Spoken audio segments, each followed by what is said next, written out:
Good morning, good afternoon, good evening, good night, whatever time of the day it is that you're watching this video, wherever in the world that you are. Resisting temptations. 3 things that you should do to fight temptations. First of all, you do need to know those things that tend to cause you to be drawn in. You know right from wrong. Just because you have the freedom to do a thing doesn't mean that you should actually do it. You know that a speeding vehicle, if you walk out in front of it, will be a foolish thing to do. If there's a speeding vehicle coming down the road, it will be foolish to go and stand in front of it. You don't have to do that thing to learn a lesson. Okay?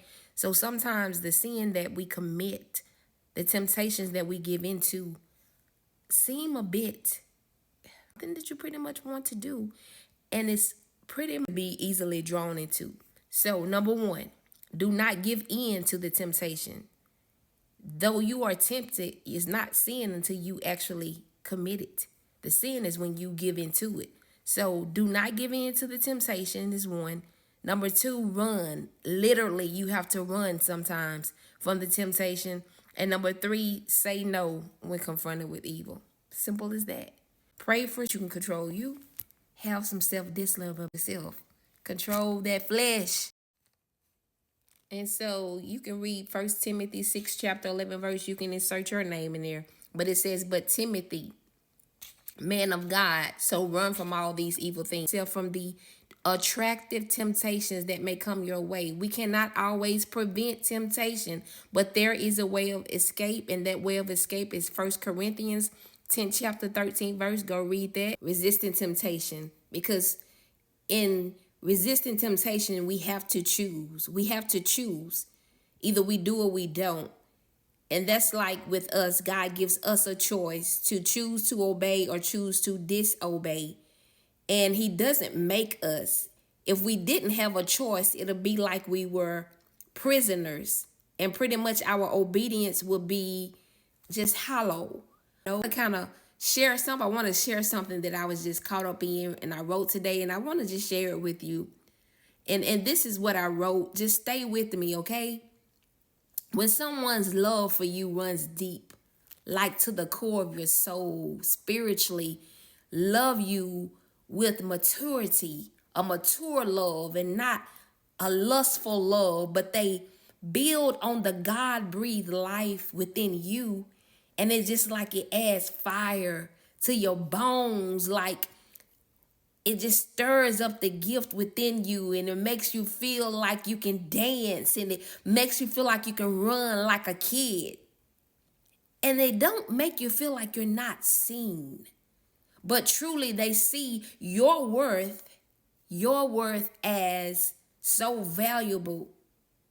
They see your worth and they value being in your presence and you being present in their life. Has anyone ever experienced that? You're truly one. You are truly one, because then in their absence, sometimes you almost feel like you can't breathe. But you have to snap back to reality and realize you have to inhale, exhale, God breathe. Sexual union means oneness and total knowledge of the other person. And then sexual intercourse is the most intimate of acts, sealing a social, physical, and spiritual relationship. Did y'all heard it? Sexual intercourse seals a social, physical, and spiritual relationships.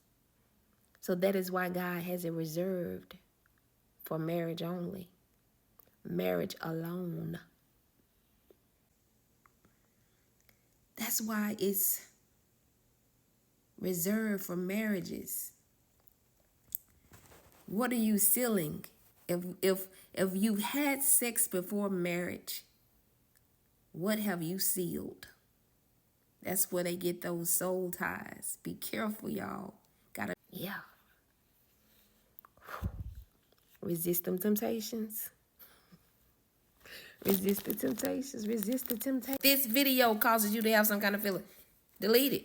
Control what other people do. You can't control how other people dress.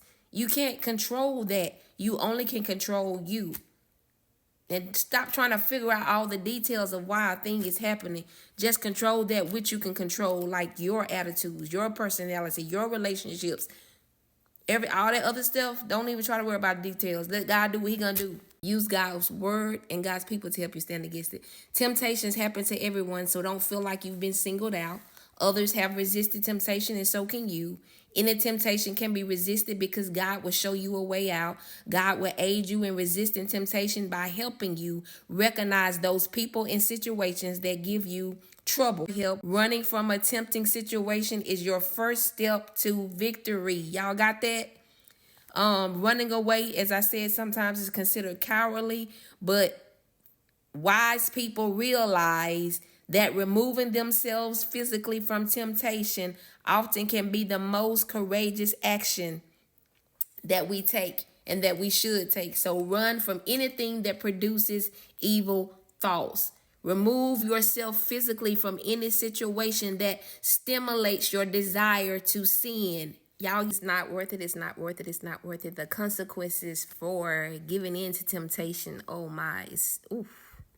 We don't want to have to go through all that pain and turmoil, and it's just amazing to me. Didn't know they were naked until they ate of that fruit. After they sinned, they saw their nakedness. Because at first, everything was just pure. They didn't even know they were naked.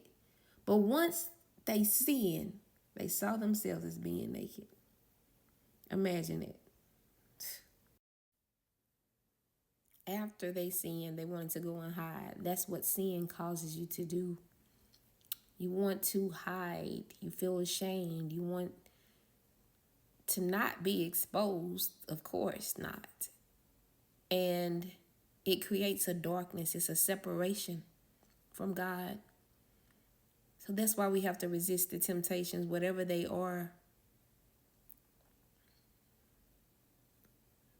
It's just so, I do not want to be separated from my Father. I'm about to get emotional. I do not want to be separated from my Father. In no way. It's not a great feeling. But to be able to be in his presence, to behold him, to be loved by God, to just, I mean, he doesn't love us any less if you fall into the temptation, but it's the separation part for me. And then what sin creates. Adam and Eve sinned, but then look how it trickled down to Cain and Abel. It seems so little, and sometimes the sin don't seem so ugly, but it is. The results that it creates can be painful.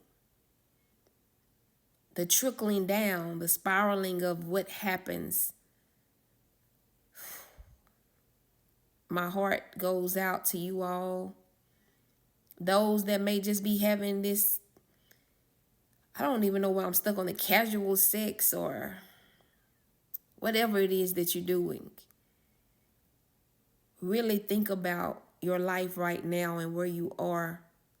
If you're having any kind of drawbacks or issues or problems, check your lifestyle. Check what you're doing. And just resist those temptations. Ask God to help you. He give us a way to escape. We can do this. It gets tough, but not as tough as the consequences that come behind those. Some people say, well, they just rather to do it. Some people have died in the very act. Some things, gotta be careful, y'all. Playtime is over. Resist temptations. One love. Bye.